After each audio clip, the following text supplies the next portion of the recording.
and he joins us from Seattle on the Harbor One hotline this morning. Bradford, how are you? Oh, I'm so good, Greg. First of all, what's Spanish for McFarland? I don't know. I don't know. Whatever it was, that's what Vlad Guerrero Jr. was yelling yesterday after winning the home run derby. Yes. How was the derby? Did you enjoy yourself? Yeah, I enjoyed myself. I mean, how could you not? Home runs. Why wouldn't I enjoy myself? It's home runs. Well, sounds like you didn't like time. it. You didn't. Was this your lead? Was this Wiggy's lead? The home run derby stinks. Yeah, Wiggy doesn't like it. Yeah, I think it stinks nowadays. It's too long. 47. What do you have? 41 home runs in the first round. Like, where's the excitement in that? I know. Who wants home runs in a home run derby? Right? No. There's got to be a better way of doing it. It's similar to the dunk contest. I don't want to see a guy have 30 cracks at dunks in a 2-minute time. Give me something special. Well, what would you do differently? Maybe I would. I don't know. I wouldn't. I don't know. I just feel like it's too long. It's way too many home runs in the first. So by the time they get to the end of it, they're That's gassed. the best part. No, but they're gassed. No, but that doesn't matter. And I was trying to tell them, Bradfo, that it's cool how there's like family aspects to it. There's storylines. I bet the ratings were spectacular. Oh. Okay. Yes, they were. I bet they were better than the flag football game the NFL puts on. Oh, I think that's a joke as well. I mean, listen. All I'm saying, the home run derby used to be fun. Like the basketball slam dunk contest used to be fun, but now they went extremely the other way, and now they've taken that like joy out. The best home run derby was Sosa versus McGuire here at Fenway so you Park. want to go back to the steroid era, that you enjoyed it better. I just enjoyed that better. 7 million viewers for the home run derby last year, which is more than the NBA All-Star game. Yeah, but I think the NBA All-Star game is a joke. Slam dunk contest is a joke. Right, we're just comparing it to other exhibitions. Yeah, they're both jokes. Wiggy, you said that they ruined it. They literally made it better. No. I mean, before it was taking forever, and now you have just as many home runs. You have it in a quicker amount of time. You have a better produced product. Like, how is it worse than it used to be? I just told you. You know what? You know why it's worse? Because you don't know the players. That's why it's worse. Oh, that's part of it.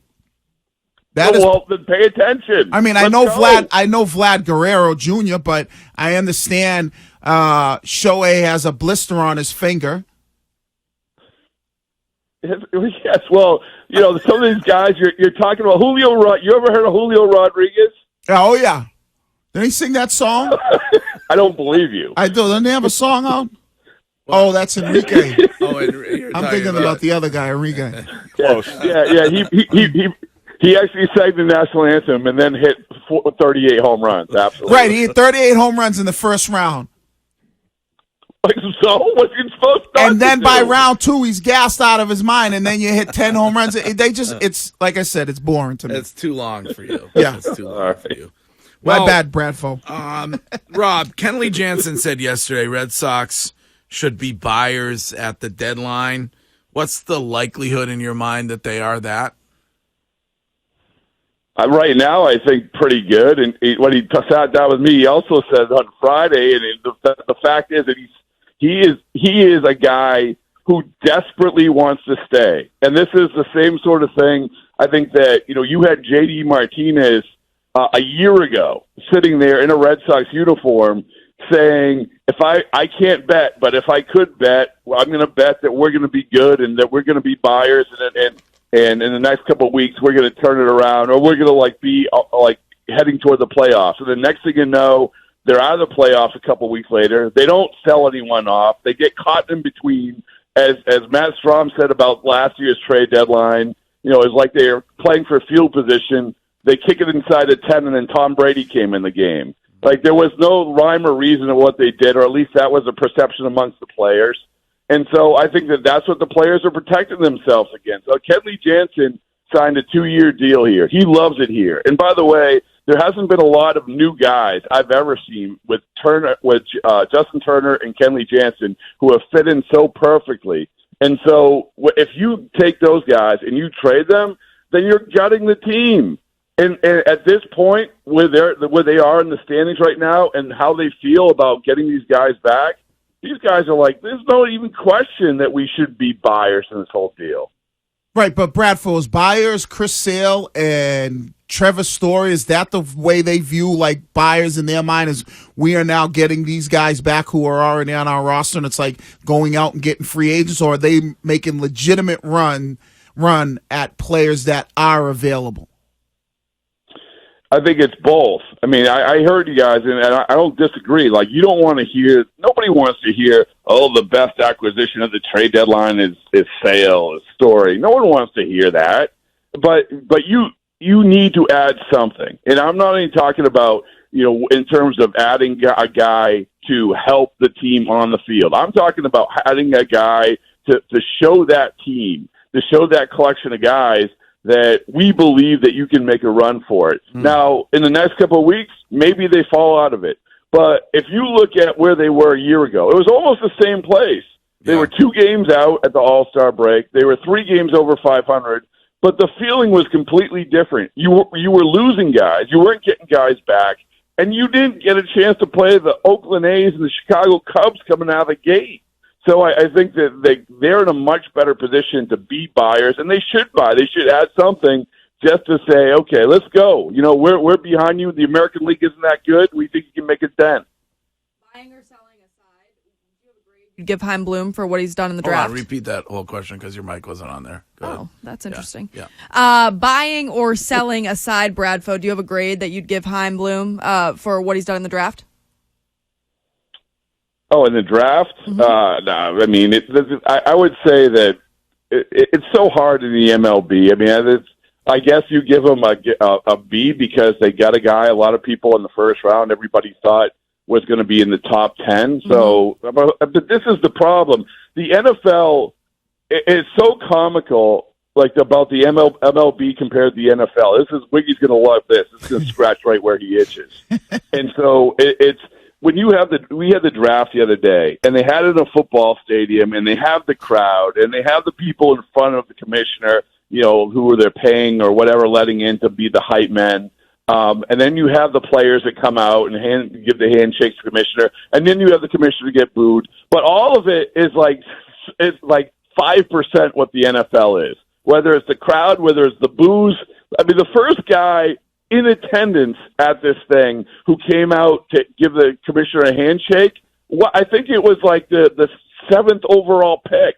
There was a guy, they only had 7 guys there, and one of the guys didn't even get drafted in the second day. So, I mean, I think that they are trying to emulate that NFL model, but and the reason I bring this up, Courtney, is because people, it's impossible to tell because people don't see these guys. And also these guys, the catcher Teal that they got, we won't hear about him for another 2 or 3 years at best.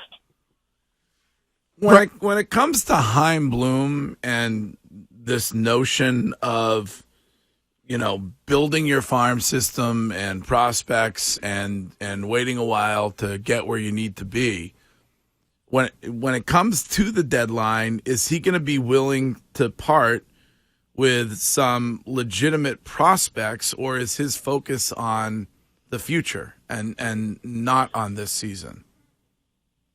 I think this is a great test, and it's a good question, Greg, because I think that you have to get to the point where you get uncomfortable. Like, you look at the Marlins. The Marlins made these trades where you get a guy it may hit 400, but you have to give up one of the best pitchers in baseball, in Pablo Lopez. You gave up a guy who was drafted 4th overall for a guy who ultimately been the closer. You give up the guy who was starting the All-Star game for the National League for a guy in Jazz Chisholm who has a lot of promise and is on the cover of a video game now. But all of these are uncomfortable. The Kyle Schwarber trade, you gave up nothing because the guy really had hamstring issues and didn't play for a couple weeks. If you want to make a bold move, you're going to have to get uncomfortable. You're going to have to do something like Nick York, who is blocked at second base, it would seem, and with Marcelo and Meyer and Trevor Story sitting there. So I don't know if he's going to do that. My guess is that he probably won't for this team. but I would sure like it. I think at this point in time, it would really, really feel good about this franchise if you made just a good, uncomfortable baseball trade that you believe in. He's been here 4 years, nearly. I mean, how long is the rope? Well, I mean, I think it's the results business, right? The rope's long as you win some games, and right now, as we sit here, they're in it. But if you look at the trades that he made, and he's made some good trades, but if you look at the pattern that they've had, it has felt like they have to win the trade every time, or they're going to get quantity over quality. But Dombrowski would make a trade and say, I want that guy, and I'm going to give up 5 guys if I have to do it. And maybe 1 or 2 of them will be in the major leagues. Usually the Red Sox are sort of on the other side of that. They're getting the 5 guys. But this franchise needs to find their foundation guys for the future. You have Bayo, you have Yoshida, you have maybe Marcelo Meyer, you have Devers. So you have some pieces there, but I think that you've got to go out and trade for a couple of these other guys. And maybe that's like a Verdugo thing going forward. Either lock him up to a long-term deal or maybe deal him, not maybe now, but in the offseason. You have to start finding the next wave of guys who you know are going to be the guys. All right, Rob Bradford from Seattle. Mm-hmm. Important question. How's the food at the ballpark out there? Well, the food, not for the media, but the food with the ballpark's pretty good. I tell you what, my best moment in Seattle was I rented one of those scooters. Have you guys, Greg? I know you do this all throughout Boston, right? Mm-hmm. You rent a scooter? Yeah. I actually have one of those electric bikes that I ride everywhere. Mm-hmm. I apologize. You don't rent; you own. Yes. And so I rented a scooter and I got lost, and so 11 miles and 2 hours later, I got to see all of Seattle on a scooter. I think Wiggy's competition in pickleball on Friday is arriving on one of those electric bikes, I think. Yes. Comes with a basket and everything on the front. Bradford, thank you. We'll talk to you next week. Have fun. All right.